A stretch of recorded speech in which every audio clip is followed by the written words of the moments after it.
This is the 19th season of Bass Talk Live. BTL is presented by Bass Cat Boats, Strike King Lures, AFTCO, Pro Guide Batteries, X Zone Lures, Shoreline Boat and RV Repair, Spro, Gamakatsu, Big Bite Baits, The Bass Tank, Denali Rods, Beatdown Outdoors, and Sunline. BTL coming at you.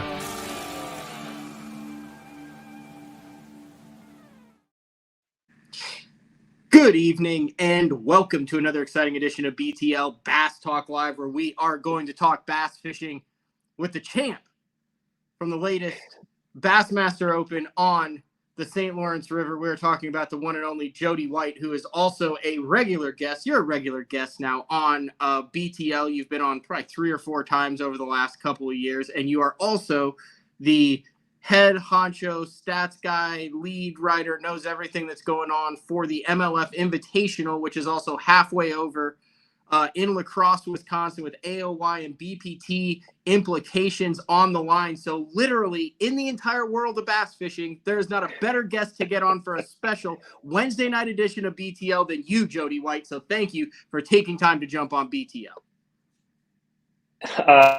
Thanks, man. There might be some better ones, but definitely it's coming a good time, and man, I couldn't be happier. Never gets old hearing that I won that tournament. It's going to be amazing forever.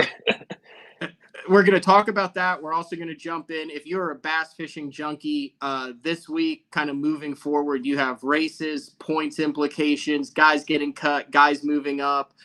You have all sorts of stuff going on. It is a good time to be a bass fishing junkie right now, is it not, Jody White? It's a really good time, especially if you like smallmouth. If smallmouth aren't your jam, maybe not so much, but we kind of got you covered on the largemouth front at the Mississippi right now, too. All right, let's dive right into this tournament. Bassmaster Open on Thousand Islands. You had all sorts of weird little things that went on in this tournament. It started out with practice started on a Saturday. This was 2 weeks ago now. Official practice. Now you could fish the lake because the boundary was right there at Cape Vincent, and then over in Canada, Hank did a really good job of saying what the boundary was. So like I went over and fished in Chameau Bay a week before practice officially started, just to have fun actually. And you had an ABA tournament that was the Saturday that practice started. So you could not practice in the river, but you could fish the event in the river. Right. Yeah. And you got clearance for bass for that? Yeah. I basically, when the schedule came out, I looked at it and I looked at my ABA schedule, and then I texted Hank. I was like, so can I do this? And Hank, he gave me the okay. He gave me the okay to live well fish. He gave me the okay to use a net. The key was I had to either not have a partner, or I had to have a partner, a co-angler who was also in the Bassmaster Open. And Brett Carnwright fished that ABA as well, and he had a co-angler who was confirmed in the Open. And I didn't draw a co-angler, so I just fished solo that day and, took off from French Creek Marina at 6 o'clock and, went fishing. And I practiced for the tournament actually out in the lake for like 2.5 days, and never really got on anything, but I guess that's part of the story. So you ended up winning the ABA in the river, going in blind, having not been out there for the previous 30 days. Are you okay saying that? It's like, that's absolutely the truth. Like, no joke. I had not launched my boat in the St. Lawrence River since this time last year, right? And I pulled up to my first spot in the river because I wasn't really on them in the lake. I figured, well, I'll check a couple spots and then I'll go out in the lake and maybe I can catch 20 pounds. But, it's St. Lawrence, you need more than 20 pounds. So I pulled up to my first spot, and my first 4 went 19 pounds. And I said, well, holy crap, I'm not leaving the river. And I had 27 pounds in that tournament.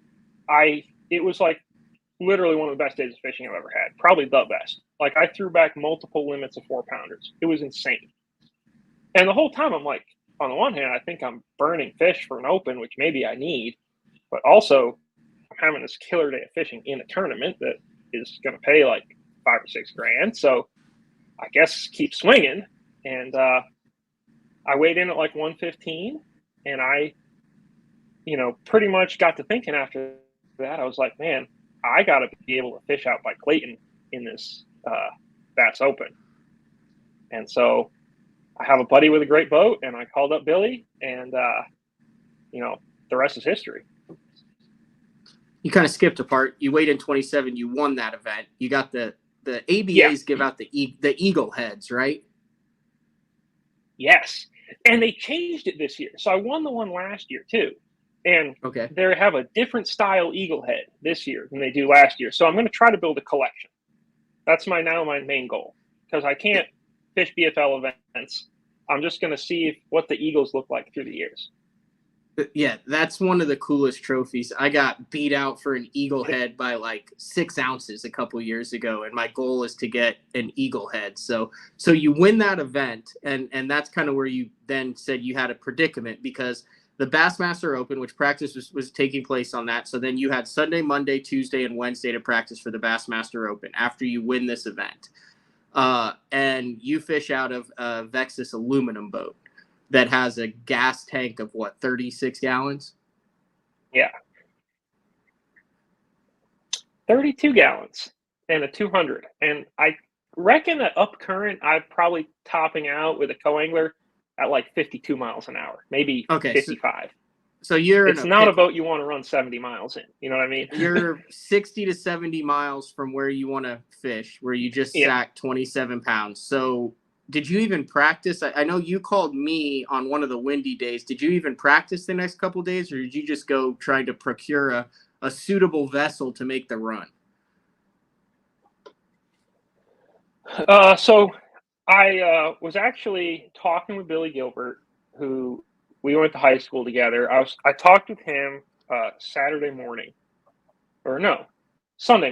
at like probably 4 a.m, because there were thunderstorms. They woke me up. I was all excited, and he was going to fish like a New York Fed event on Cayuga.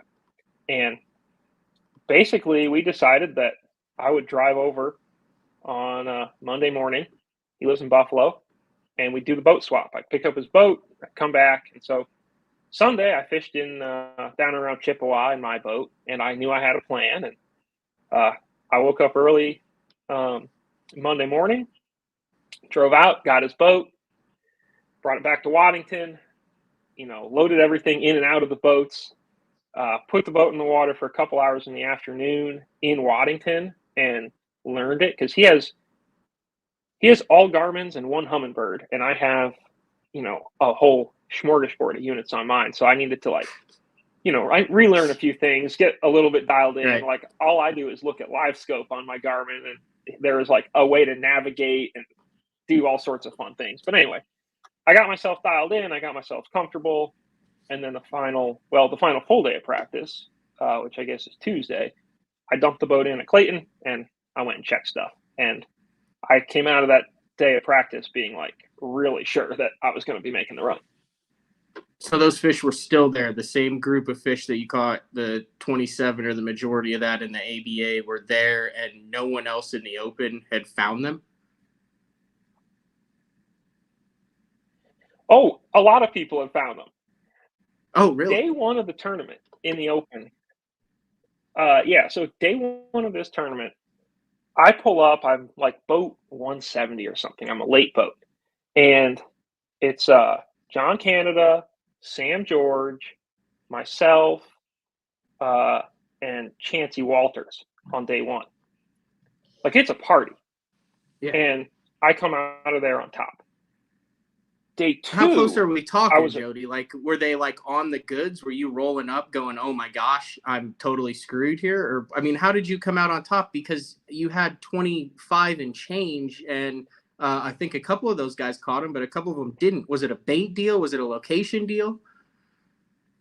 I think some of it was like just an understanding of how the fish were setting up there. Like, I just feel very in tune with it. And I think some guys were like sitting and like trying to make one specific cast. And that area, it's not one specific area. It's, a 50-yard stretch, and the current comes sort of across it at a certain way. And there's like a sweet spot with a boulder. There's another sweet spot with a boulder. The day 2 and day 3, I found fish like back on the flat in like just a slight little depression that had like a pretty big group of fish. And I think some of it's a bait thing. Some of it is probably a technique thing. And some of it was, I don't want to say.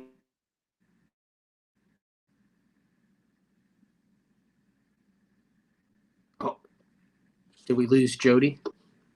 We might have lost Jody here. We'll have to try it again. See if we lost Jody. We'll see if we can log him out and log him back in. We are going to take a quick break then and try to get Jody White back. The Bassmaster I switched Open. over from the hotel internet back to my. Okay, you're back. back. You're back. Yep, you're back. So I guess I'll continue, but okay, I feel like it was a combination of factors that let me fish that area really well. And then on day 2, we added Corey Johnston started there on day 2. Oh, really? And Julius Maisie started there. And dude, when I rolled up on day 2 and saw Corey there, I thought, oh my God, this is bad. And yeah, because it's Corey, right? Like and then somehow again, like I was catching fish, and even some other people who like were at this point trying things and like trying to replicate what I was doing were not catching fish. And like, it is the best I have ever felt at smallmouth fishing, and probably the best I will ever be. And it was like truly incredible. What do you think made you so good? Like, were you just like, were you like Rick Clunning it? I mean, some of it, I don't want to say like I could visualize it, because that sounds like crazy. But sometimes, do you ever feel like you make like a particular cast and you just are concentrating so hard and you are like understanding so hard that it almost makes the fish bite? Like you make a skip under a dock and you're like, oh, this is going to be the one. It was a little bit like that for me sometimes, where I might see like just a little blip on the live scope, and then I would know to cast, up and to the left, 95 feet, and all of a sudden my bait would be right where it needed to be, and they'd eat it. Like it was amazing. I really don't have an explanation for why I was able to fish it better than other people, because some of it was a bait thing. Like I caught some fish on a swim bait, I caught some fish on a drop shot, I did some normal smallmouth things, and all the guys around me were doing like different things too. Like it wasn't like I was the only one throwing something special at them. Like other guys tried stuff, and somehow I had it locked in. And I probably won't ever again. But for those 3 days, and really during the ABA too, but during the ABA, I was kind of the only guy there. There was like one other boat there. But for those 3 days, I mean, it was amazing. And then the last day, I had it all to myself. It was beautiful. I made the cut. I rolled in, and I just roamed.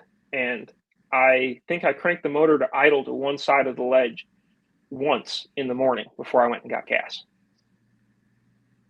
Did Corey bail on day 2, or did he stick around like the majority of the day? He bailed pretty quickly, which I was like, when I first saw him, like I was sweating, and because it's Corey. I caught one on like my first drop, and then I caught a couple more, and then Corey left, and obviously he went off and caught more big ones. So yeah. It's not like it impeded him, but for just like a few minutes, I was out fishing Corey Johnston, which at that point in time, and really still now, is like definitely going to go down as like a lifetime achievement award for me. it sounds like crazy and cocky to say it, but it was just amazing, man. Execution wise, I mean, did everything you hooked get in the boat that mattered? No, not at all. Are you serious? You bailed, you dumped fish, and you still won? Dude, if you look at the Bassmaster photo galleries, there are the two biggest fish that I hooked on day 2 and day 3, I lost. And I don't know how big they were. I thought they were both like 5.5 when they jumped and came off. And one of them, I've been looking at it like over and over and over and over now because I can't help myself. I keep going back and looking at this tournament. I mean, you look and at I really pictures, think sure. It was like a 6. Oh, wow. Oh, yeah, and like I love looking at fishing pictures. It turns out I also love looking at fishing pictures of me. It's amazing. So, like, it's yeah, I would have liked to have had those, but also I'm in danger of doing like the day 5 thing where you're filming day 5 and you catch a 3-pounder and the guy's like, could have used that. It's like, no, you couldn't have. You just won. We're filming day 5. So, but yeah, I was really scared about landing fish because I'm a net guy. I hand landing, smallmouth, I try not to do that. But I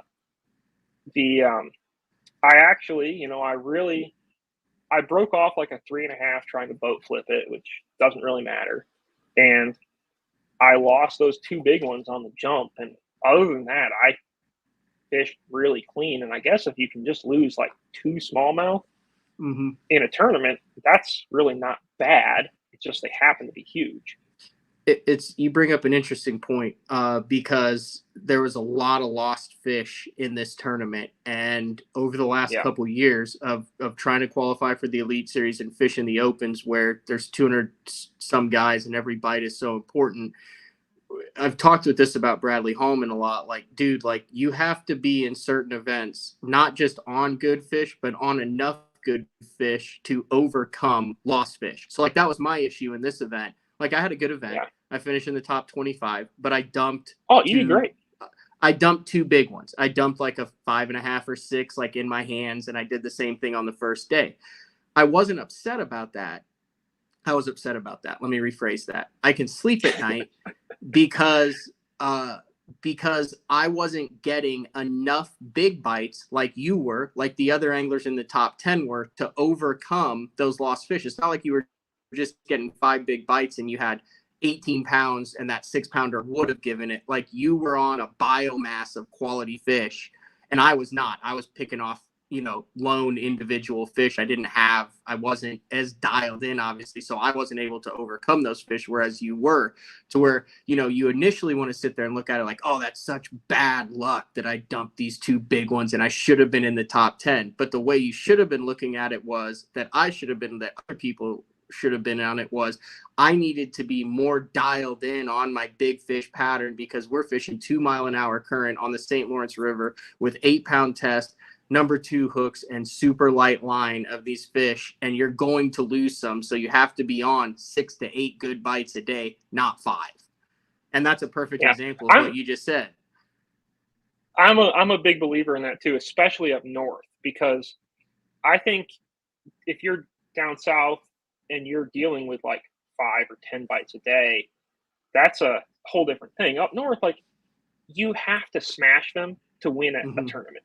You very, very rarely squeak through. Like most tournaments that are won on good places, 15 pounds is like a given, right? And I think that when you're catching enough fish, like you're gonna lose some fish, especially big smallmouth. I mean, they can jump like 4 feet out of the water. They bite with crazy current. Like there's the idea that anyone's going to pull 100% land ratio is, I don't know. It just doesn't seem fully logical to me. And if you get on enough fish, it works out. Corey almost won the tournament, right? And he lost a lot of fish from what it sounds like. It sounds like he lost fish on day 2. He lost fish on day 3. And he still, like, put a decent amount of separation between himself and second and third place. Like, I'm sure I was talking with in line gosh, I feel really bad because he was cool to meet. Who's the other Canadian who was in the Jamie not Gary Bruce. Miller? Yeah, I was talking with Jamie Bruce in line. He's a cool and, dude. You know, he seems really cool. Yeah. Yeah, he is. And, he's got his stuff together. Like if he makes the Elite Series, he'll be a force to be reckoned with. Like both like off the water and on the water. Yeah, he's got a podcast too, which I listen to now. It's good a show. But anyway, I was talking with him, and you know, Corey is complaining about losing fish. I'm complaining about losing fish, and he's like, I don't think there's anyone in this field, anyone in this top 10 who didn't lose a 5.5 pounder every day. And he's probably right, because there's just that quantity of big fish there, and you can't get them all in. Let me ask you this. You're on a heater. You knew you were on a heater. You had the weird deal where you won the tournament. You've done the boat swap. You know those fish are there. Like at night, like getting ready in the morning, the run, like all the non-fishing times in between for that 128-hour period. How was that handling it? Was it exciting? Were you calm? Were you a bottle of nerves? Did you learn anything about how you handle stress and anxiety? I don't know about learning anything about how I handle stress and anxiety, because I still, like, I had to force myself to eat breakfast every day. Like, I'm sitting there, like, trying to eat an egg and cheese sandwich and, like, taking just tiny little bites. And I wanted to be in the bathroom the whole time until takeoff. Like, it was just, I was not comfortable. Because I'm not the caliber of angler that can say I'm on the fish to win a Bassmaster Open, right? Like I've had good practices before, I've blown them, right? But at the same time, I knew that I was, facing like more opportunity than I ever have in my life on a bass tournament front, and I was nervous the whole time. Every night, I like tried to go to bed at like 9:00, and I'd end up actually falling asleep at like 10:00, and then I'd wake up a half an hour before my alarm. I didn't hardly get, I did not get the sleep that I should have in that tournament. And once I got on the water, I think I was by and large very calm, fished well. Obviously I fished well. But I think once I was on the water, I was feeling good. But beforehand and, especially in the mornings, and then when I would try to go to sleep at night, I was a bundle of nerves. And I'm sure, the Johnstons, I'm sure, guys who win a lot of big tournaments like this. Just like another day walking the park for. Yeah, like I would imagine that you could, like Jacob Wheeler could be leading Red Crest, and he probably would go to bed at like 6:30 that night and wake up like literally when his alarm went off and wouldn't even think about it. You know what I mean? But yeah, that's why I ask you, because I guess you and I are in a unique position to where we've talked to a lot of guys who are in positions to win tournaments. And it's real interesting to see how different guys deal with it. Some of them, you can tell it legitimately doesn't bother them. Some of them you can tell are trying to talk themselves into believing that it doesn't bother them or that they're not excited about it. And some of them are just like open basket cases, like, oh my gosh, I can't believe, it's real interesting to cover. Yeah, I was somewhere between 2 and 3. Yeah, was it weird, like being the guy? And like I said, this is interesting. This has never been done before. Was it weird knowing everything that was going on behind the scenes with the people interviewing you and taking pictures of you and covering you, because you're used to being flipped in that? That part wasn't that weird. Not that I've have experience doing that, but I have experience on the other side of it. Yeah, that's what I mean. I know that, those folks are there to do a job.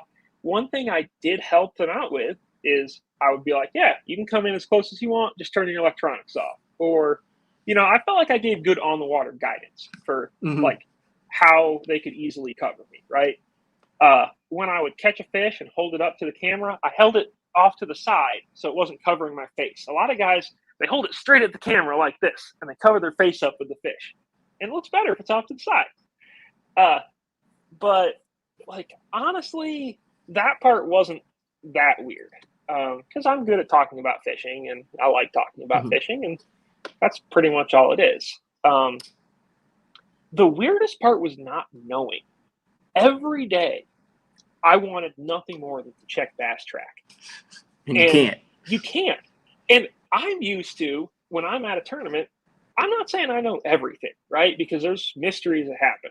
I was like wondering what Nick Hatfield had today on day 2 of the Invitational for like a pretty good chunk of time. But generally speaking, I have a pretty comprehensive view of like what's happening in the tournament. And for this one, I would be running back and I would tell my co-owner, I was like, man, I wish I knew what was going on. Of course, I'm sure, half the top 10 weren't actually updating, but I'm just like out there just fishing and having to think about what's going on as opposed to know. That was kind of the weirdest part about being on the other side. And knowing that you've got like a Jamie Bruce and a Corey Johnston. Because who knows what the hell Corey's going to do? Is he going to come in? He's going to come in with 20, but the question is he going to come in with 28? 30. Yeah. 35. And, it's possible. I mean, the guys caught 32 during the spawn. Like, it's wild things can happen on the St. Lawrence. It was a really good tournament, honestly, I think, to follow. Like, it was pretty close. Going into the final day, I think there were like a lot of things that theoretically could have happened because you know how good that fishery is. And I mean, if I was covering it, it would have been a blast. And I just happened to be able to be in it. A couple questions real quick. Chuck Fish wants to know, do you release your spot lock when you're fighting those smallies in the current? That's what I was doing. I can't say that's definitely the best thing, but like it's the best thing. Usually it's 100% the best thing. I would stay on the trolling motor a little bit, like just to sort of guide the boat, so I wouldn't be flying to the left or flying to the right. And sometimes I'd even troll back a little bit, and then I'd stay on the trolling motor until pretty close to the end, and then I would jump back to the back deck, try to land the fish, try to belly it. I'd put it in the driver's seat, and I'd run up and I'd hit spot lock again. And that was my process, and it seemed to work pretty well. That said, the next AVA I fish, I'm still going to be using that. So yeah. Next question. This was not a bed fishing event. It's not like you. Yeah, no. I heard a couple guys in the AVA caught fish on beds out in the lake, and I think I saw one out there, but I'm not in the river, I don't think. Listen, there was rumors floating around the weigh-in from co-anglers. I guess there was a co-angler who said that his guy caught a big sack flogging. I have no idea who or what. And then there was another giant sack that was caught on like a megalodon glide bait. Wow. Just some interesting. Yeah, I was intrigued. I love with that. both of those. I talked with you briefly after. You did a good job of doing some interviews, but it clearly, based on the photos and kind of some stuff over the last 24 hours after having it, clearly did not sink in like immediately. No, I mean, I don't even know if it has sunk in really. Like, I've had so many people like tell me good job and congratulations and stuff, and it still doesn't really feel entirely real. Like, it's getting a little more real, but it still feels like somebody else did it, honestly. Or that like I just kind of like it just happened to me, I guess, almost.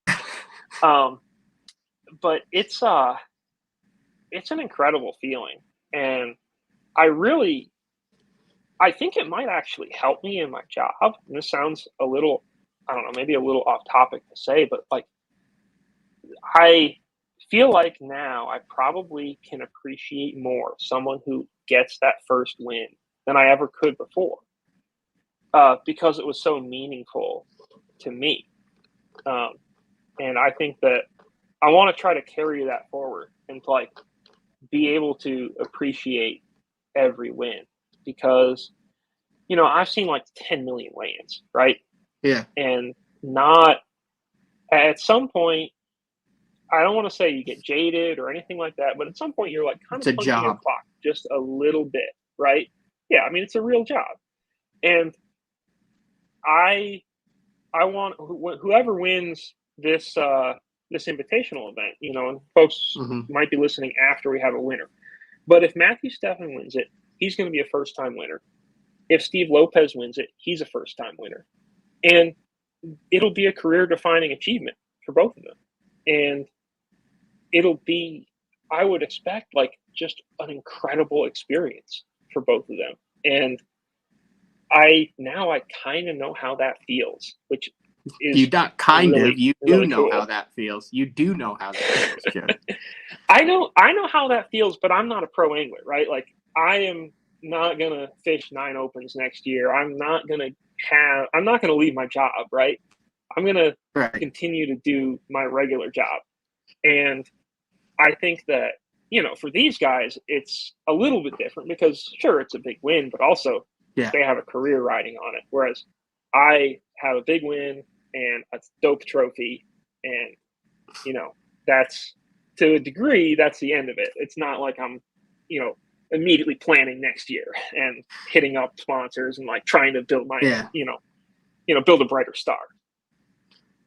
That's interesting. I'm glad you brought that up because I've made my living in the media side of bass fishing. I don't make money in the opens. It's something that I do. I've made it known that I'm trying to qualify for the Elite Series. I'm fishing hard at it, but I take some flack too from, oh, you're a media guy who thinks you can fish. Oh yeah, like go back, do your thing, stay out of the way.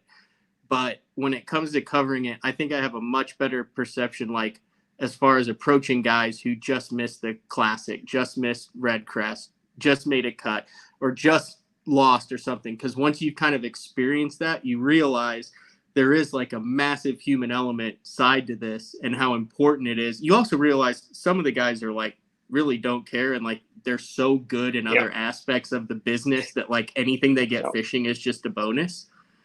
But I don't see how fishing can't help you be better at what your primary job is when it is covering it. Like, that is a massive asset to the organization that you work for, to your resume, like you going forward for all of time. Like, I think that more so than just the 50K and the trophy.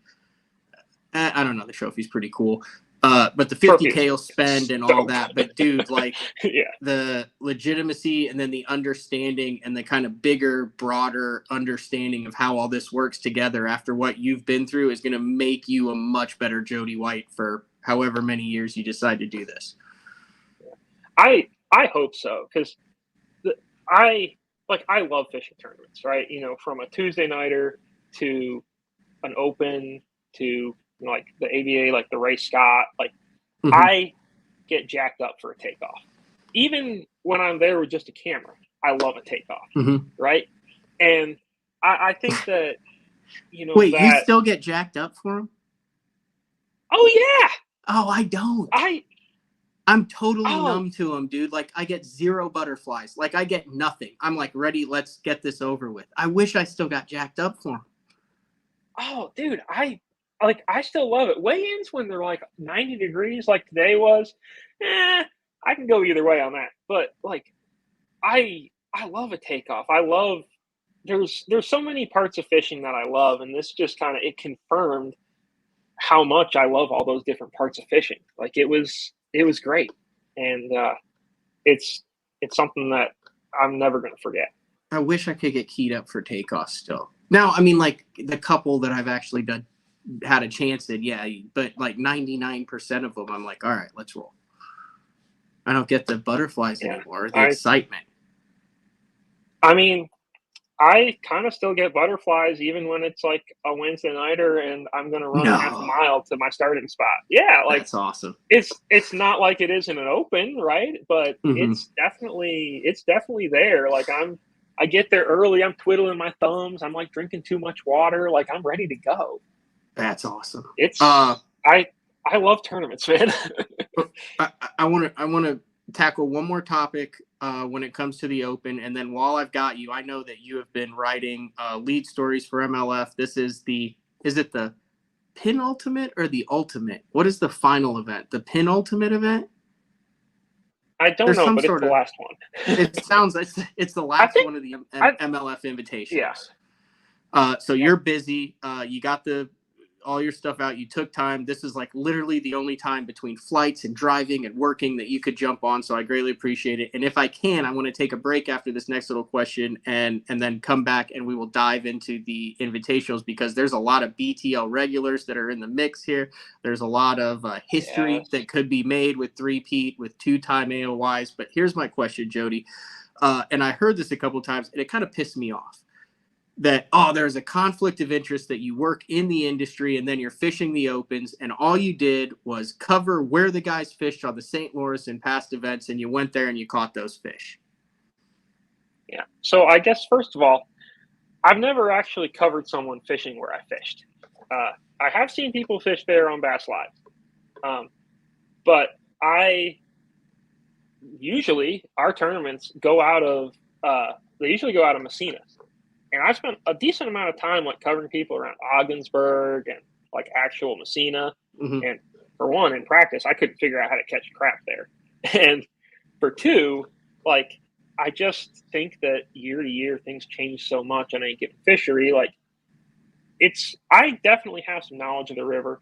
I can't lie about that. But the idea that I can cover a tournament and then just instantly turn it into cash flow in my own tournaments is, I don't know. It just doesn't work that way. It 100% doesn't. I understand the conflict of interest within the organization. Actually, that kind of goes back, and not a slight at all, but a really good we're not angler. allowed to fish our own events. Yeah, you're not allowed either. But back in the day, you had some people who worked for Bass who fish or were freelancers for Bass, or I think worked for Bass who fish, and it would be Shea Baker in that he almost qualified for a classic in Florida on the Golden Ticket tournament that they had.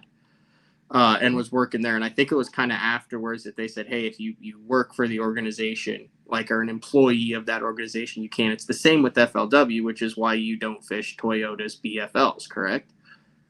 Right. Yeah. I mean, there's definitely some BFLs on Champlain that would be fun to hop into. Yeah. But no, I can't fish our own tournaments. And it's not really, for me, it's not a bad thing. There's lots of other tournaments to fish. That's, you have a pretty broad buffet of choice when you are trying to decide what kind of tournament you want. And so there's enough options for me. I don't feel like I'm boxed in. And I think it's good that I don't fish our events because, there is a decent amount of field overlap, but there's also a decent amount of guys who it's probably good that, 90% of my interaction with them is covering them, not, 50-50 covering / fishing against or something like that. I think that's a good thing. And it's a little different in my case because I've always been completely freelance. So come and go. And dude, I'm also proof that covering events does not mean that you can go out and catch fish. I've done a very good job of proving that. Well, I'm not going to say anything, Matt. I think you're a very good fisherman. And when you win one of these opens, it's going to be freaking amazing. I can't wait for you to do it. Well, it was amazing that you won. Congratulations. You had a lot of people pulling for it. Were you shocked? Obviously, you're a well-liked guy. You have a lot of friends in the industry. Were you shocked at just how big the response was? I was really surprised. I mean, I had a group of there's a group of people who I know and I knew I had people in my corner. It turned out the corner was a lot bigger than I imagined. It was really cool. And then honestly, to come out here to the Invitational and right after the tournament and see all these guys who I cover all year and they're really good anglers. A lot of them have done similar things or will do similar things. Just to be able to kind of celebrate with all them at the same time, it's been phenomenal. It's really amazing. And I can't thank everyone enough who's reached out. It's been special. All right, we're going to take a break. When we come back, we are going to dive into that Invitational, La Crosse, Wisconsin. Currently, as we're doing this live, it is halfway over, but we're really starting to see kind of a picture of how 2023 is going to shake up, who's going to be moving on to the BPT, who's got a shot at the Angler of the Year. We have Jody White from MLF and Bassmaster Open champ joining us on a special I think tonight's Wednesday. I've been on the road for 27 days. I literally have no idea. My computer says on a special Wednesday edition of BTL, and we will be back right after this. The new Puma STS has been redesigned from the ground up. With the angler, design, function, and performance in mind, nothing on this new offering was compromised, and the only thing carried over from the previous version is the name. Based on the Soft Touch series hull that started with the flagship Jaguar, this new model is nimble and performs incredibly well at all speeds with either a 250 or 300 horsepower engine. Featuring a new 96-inch wide-body footprint, this hull measures out at 20 foot 7 inches in length. Industry-leading design coupled with tournament-winning performance. The Puma STS from Basscat. Feel the rush.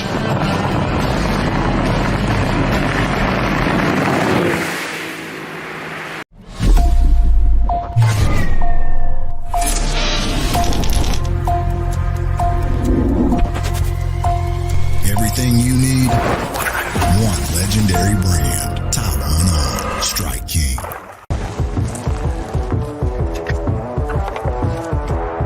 So I'm a big guy, you know, a lunker, a two sandwich eating kind of man. And on behalf of all of those bigger, I gotta say it once and for all, it's bad enough that the fish look smaller in our hands. The last thing we should have to worry about is getting quality outdoor clothing that fits.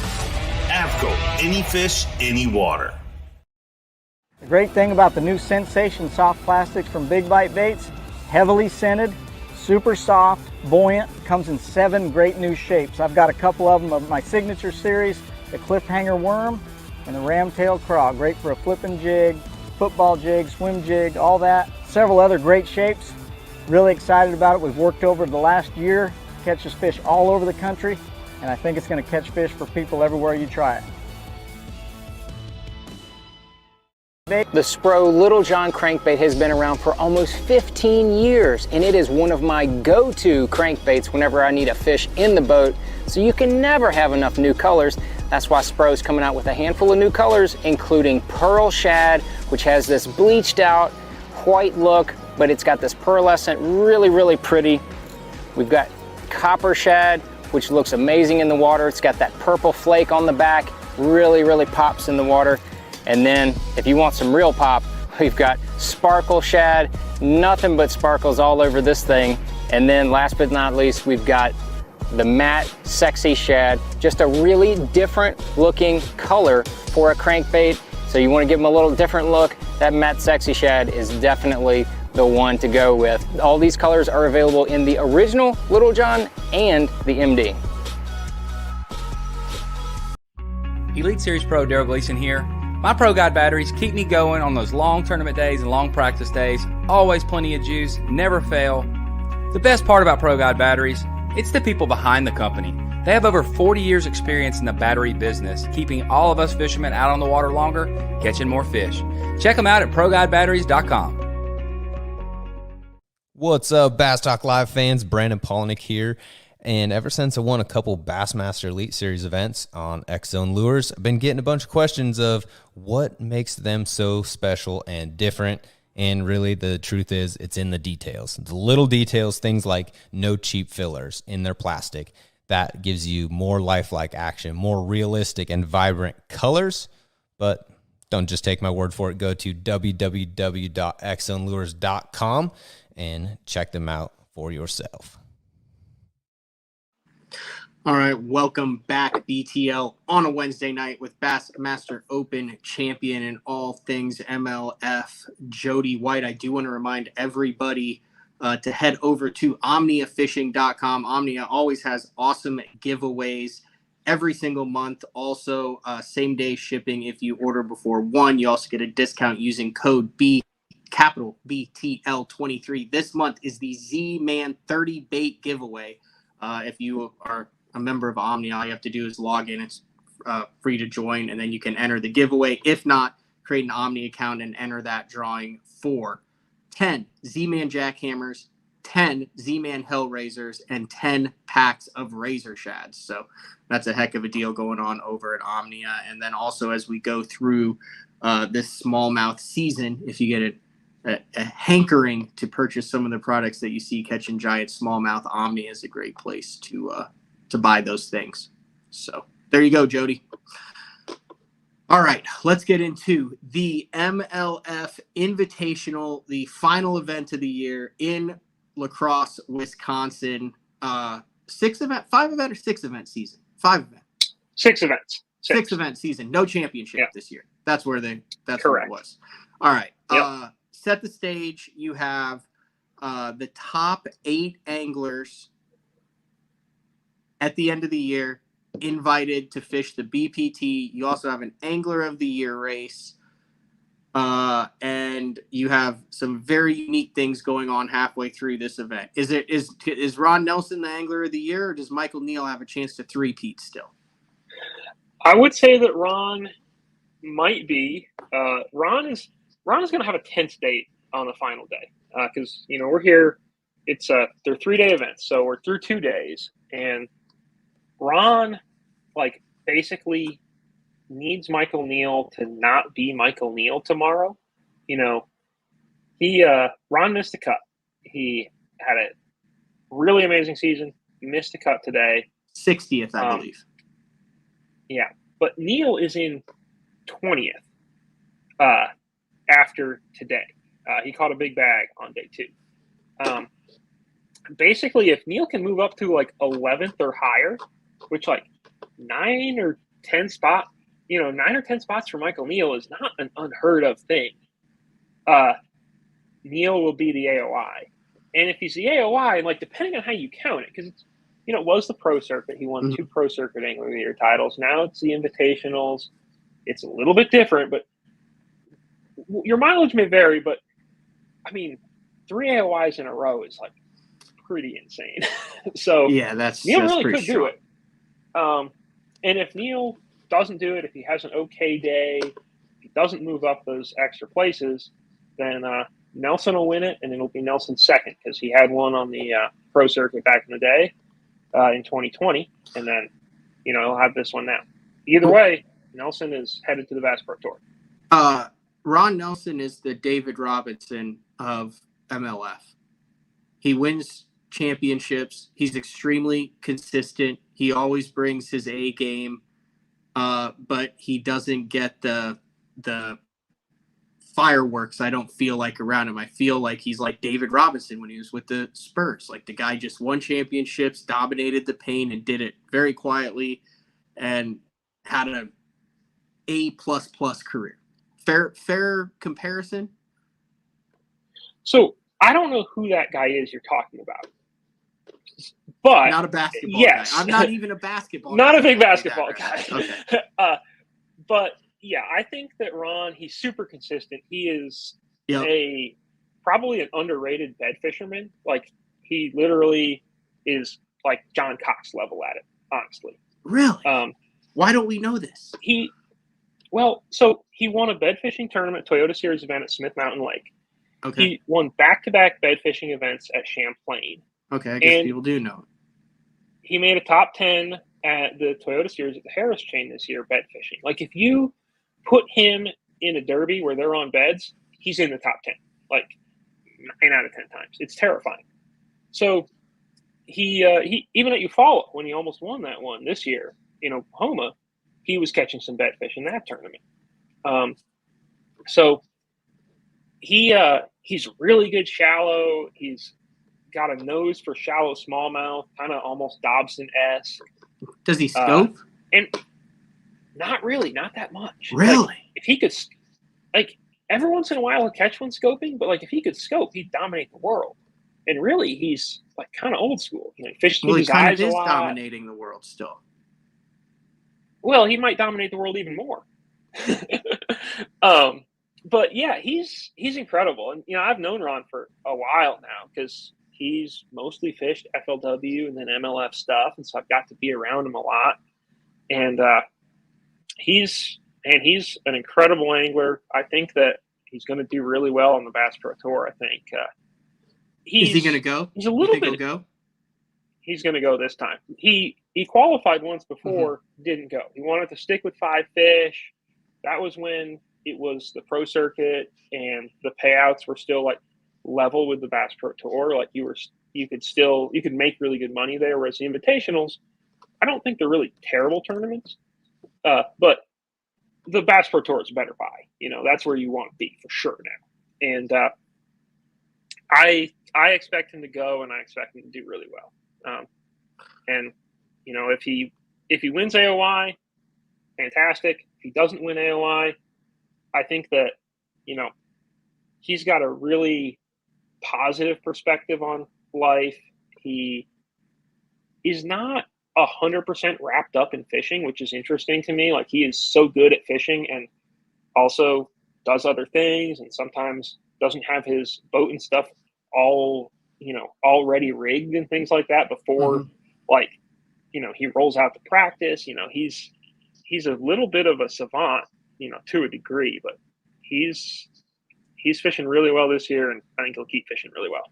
So Michael Neal has to finish 11th or better to win the Angler of the Year, and he's in 20th now. Yep, he's in 20th, and he's got 1 day left to do it, which that's pretty scary. Yeah. Now, he did catch a huge one today.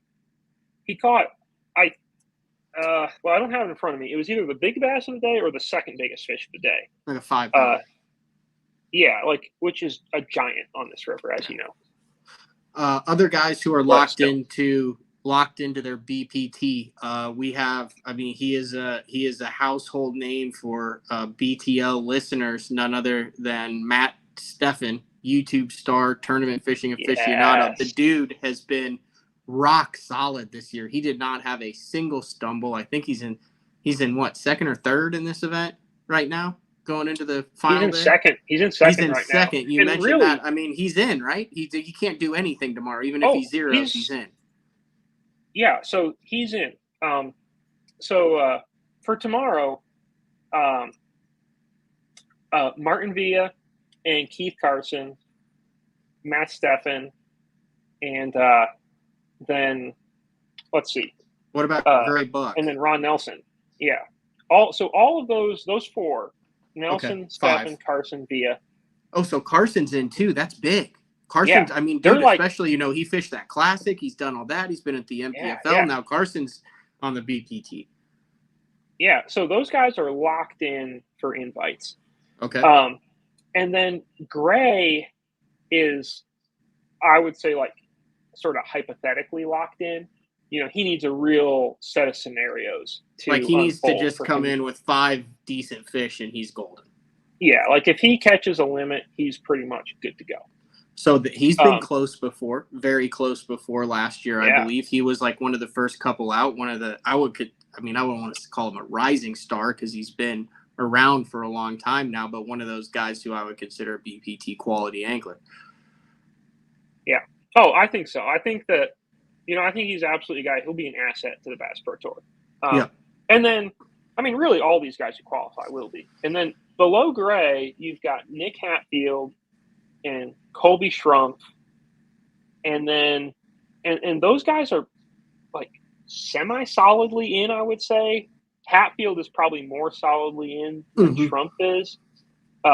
With realistically, you've got Schrumpf and then Marshall Robinson and then Drew Gill. And I would say probably it's a battle for all of them. Like, they're all going to be very tense at weigh-in, I suspect, unless if you're Hatfield or Schrumpf and you catch 15 pounds, you're probably fine.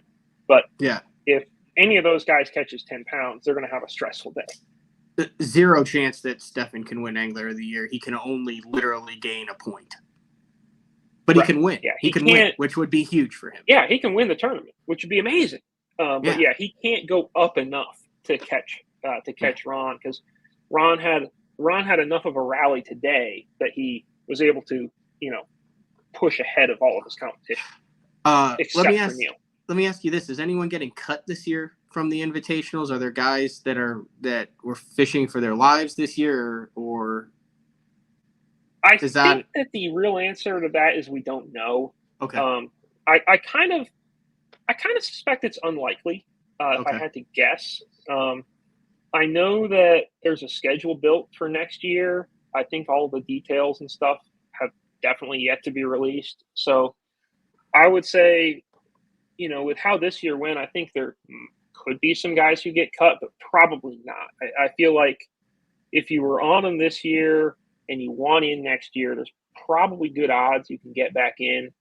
But I really have not looked at that specifically, and it's such a new thing that we're doing that I don't think we have a set procedure established for what's definitely happening next year.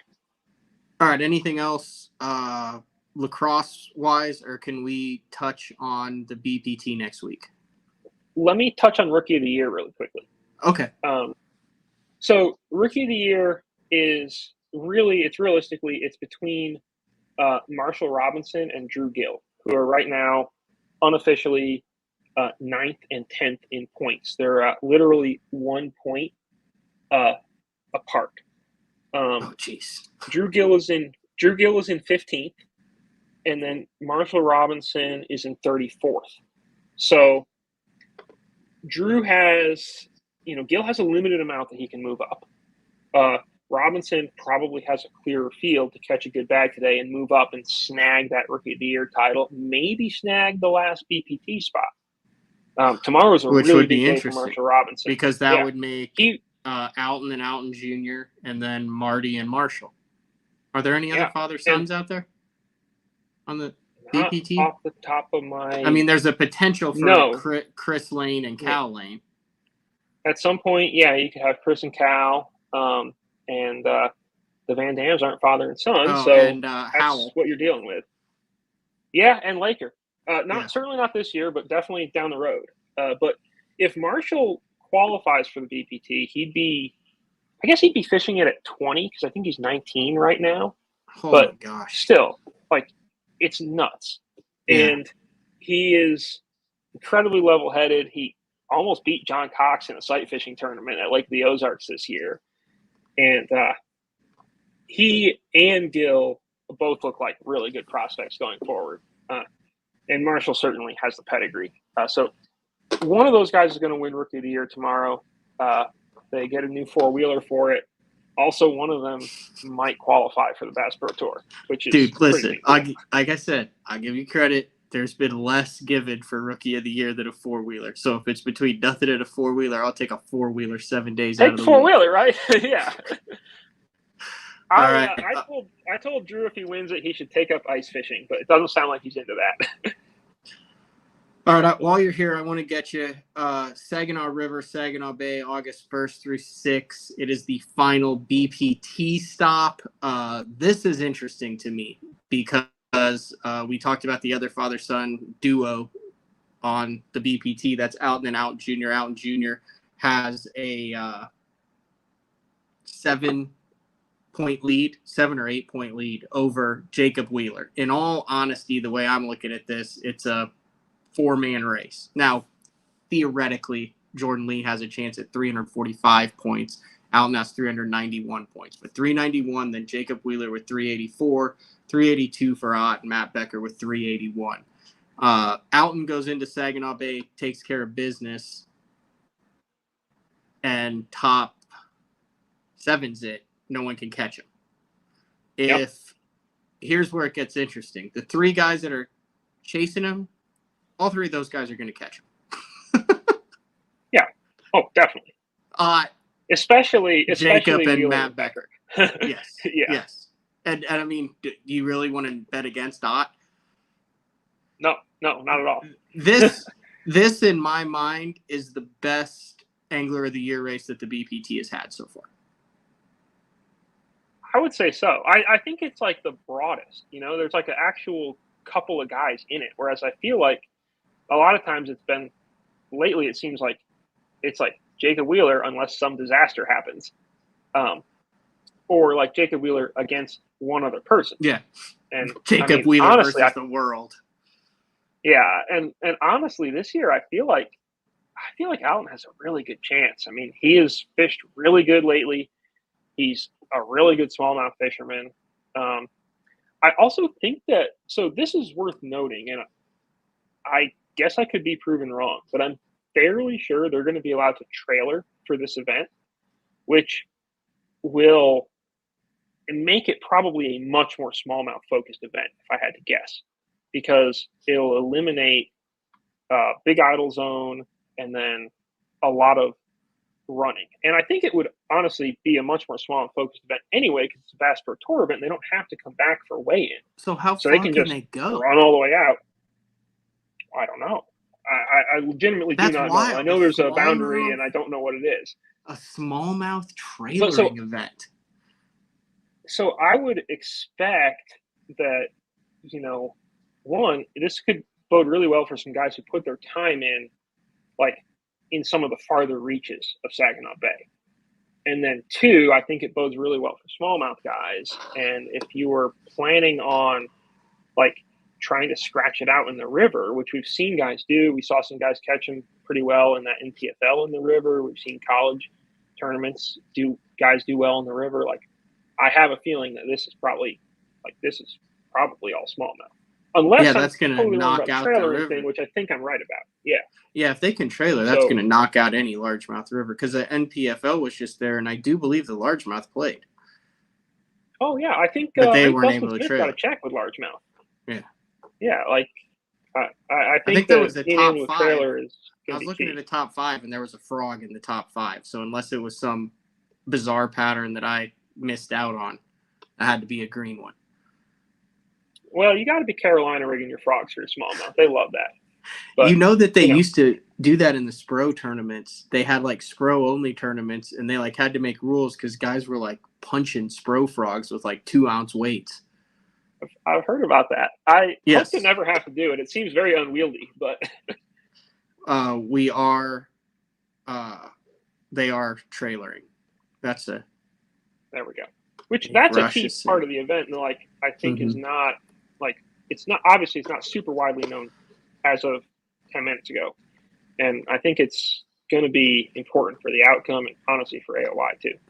All right, other end of it, Jody. There's some guys that this is going to be their last BPT event. Do we know who's in, who's out, who's fighting for life? Do you have those stats? I'm throwing it on you right now, so I don't know what you can and can't say. Okay, don't throw out any names. I don't have them. I don't have them them like hard and fast, and so if I speculate and get someone wrong, I'm like, I don't want to do that. No, that's fine. That's why I said it. But I would love to be like, Angler X must finish above 54th in order to keep his career alive. Like, there's part of me that wants to follow those races. I'll say one thing on it is that one of the BPT, like, it takes a pretty good chunk of time into consideration for your points. And so I would say there's going to be some guys in this tournament who, like, mathematically, even if they win, they're done post, because they have just built up an average that's insurmountable. And I don't have those specifics on me, but I would say there's some guys running into this event that know it's, barring something really weird, it's their last one, at least for a while. All right. Anything else you want to get in here before I let you go? I know you are exhausted. You've been covering this for 3 days. You had plane flights. You had 8 straight days on the water before this. This has to be an absolute whirlwind for you. And to stay up and talk to me for an hour is way more than I could have bargained for. So I greatly appreciate it, Jody. Well, I definitely really appreciate it. I want to thank Billy one more time for the boat. That was super key. And, man, thanks for having me on. I always like talking with you. And this was a lot of fun because I love talking fishing. Yeah, that's awesome. All right, Jody White, Bassmaster Open champ from Thousand Islands, all things FLW. Make sure to log on to MajorLeagueFishing.com tomorrow and follow all of the final day action as the season concludes on the MLF Invitationals. Hey, another event kicks off tomorrow, too. We're going to let Jody go. We're going to take a break. When we come back, we're going to talk about the Elite Series that is on Lake St. Clair out of Detroit. And they've had some bug issues. If you followed it on social media, there's been an infestation of flies. I've seen that before there. It's not pretty. So, but they're going to catch some giants there, and they're kicking off their final 3 events. The Northern Swim, we're going to go over who needs to catch them, who's in control there. So it's BTL on a Wednesday night. We'll be back right after this. Thanks, Jody. See ya. Thanks for having me, man. Appreciate it. Have you considered purchasing new electronics for your rig?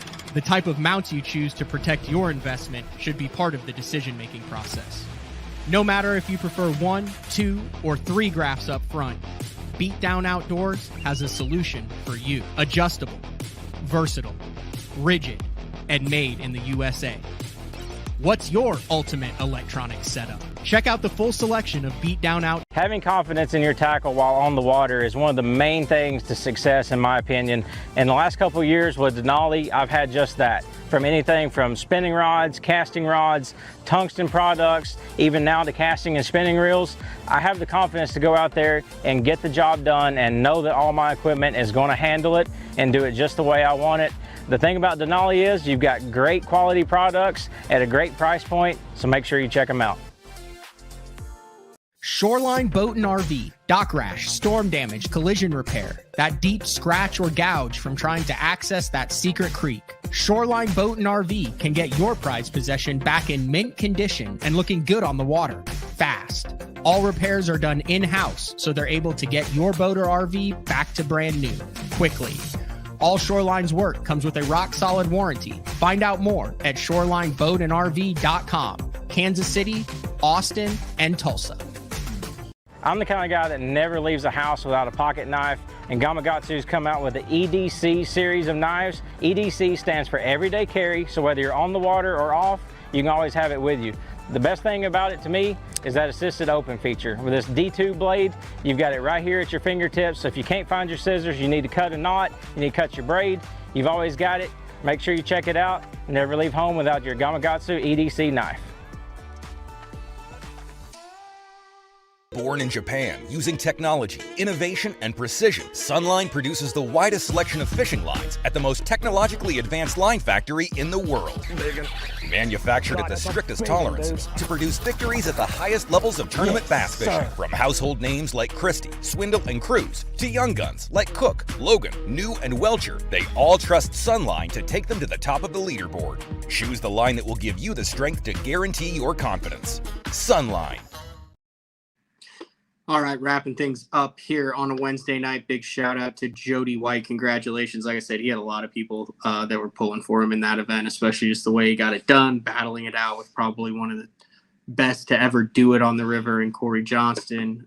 Really cool event there. Elite Series has 3 left. We always wait for the Northern Swing. The Northern Swing is here. Kick things off on St. Clair. Then we go to Champlain and then Thousand Islands.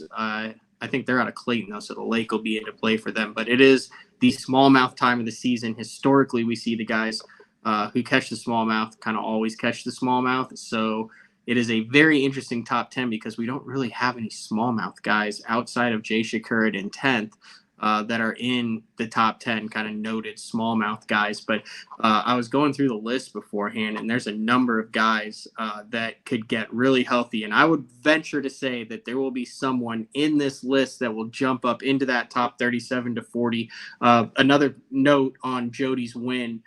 He did not make the Bassmaster Classic on Grand Lake because he just jackpotted this event. He did not fish all 3 in that division, which I believe was Division 3. So if you fished all 3 in that division, then you won one, you got into the Classic because Jody just jackpotted it. No Bassmaster Classic for him, but what it does mean is it goes down the list for the Bassmaster Elite Series anglers. So ironically, someone will get into the Bassmaster Classic from the Bassmaster Elite Series because Jody White, who works for MLF, won an Open. It's good stuff. Taku Itu's in 81st. Chris Zaldane, 78th. Swindle, 74th. Mueller, 71st. Pipkin, 65th. Scott Martin, 64th. Christie in 48th. Gussie's already in. He's in 45th, but you have Coop Gallant in 43rd, Austin Felix 42nd, Clark Wenlett 40, Chris Johnston in 39th. Dude, there are a bunch of guys who are smallmouth guys who have to make a push on this. It'll be interesting to see St. Clair, what goes on there. Obviously, you've seen the weights explode there. The lake is fishing incredibly well. I don't know if anybody will make that run to Erie. It's been windy during practice. They had a couple nice days and then a couple windy days. The bugs were horrible. So watch that starting tomorrow, the third to last event in the Bassmaster Elite Series. Also, if you follow my Instagram, you saw I was out on the water today. I want to give a big shout out to my buddy Michael Simonton. He's going to come on the show next month, talk a little bit about guiding and about his company, Venture Lures. When we had the Omnia guys on a couple months ago, I was talking about his swimmer and the jig head on that. And I've been a good buddy of Michael. He guides out of Port Clinton, Sandusky area. So my dad came up. I had a couple days off before a media event up in Michigan, and he took us out perch fishing, which was something that's always been on my bucket list, is to catch some Lake Erie perch. You have like the perch spreaders and the minnows. We hopped in his Lund, headed out there, and it was freaking fun. We caught we only did it like probably 4 hours a couple days ago, and then 4 hours yesterday, and we had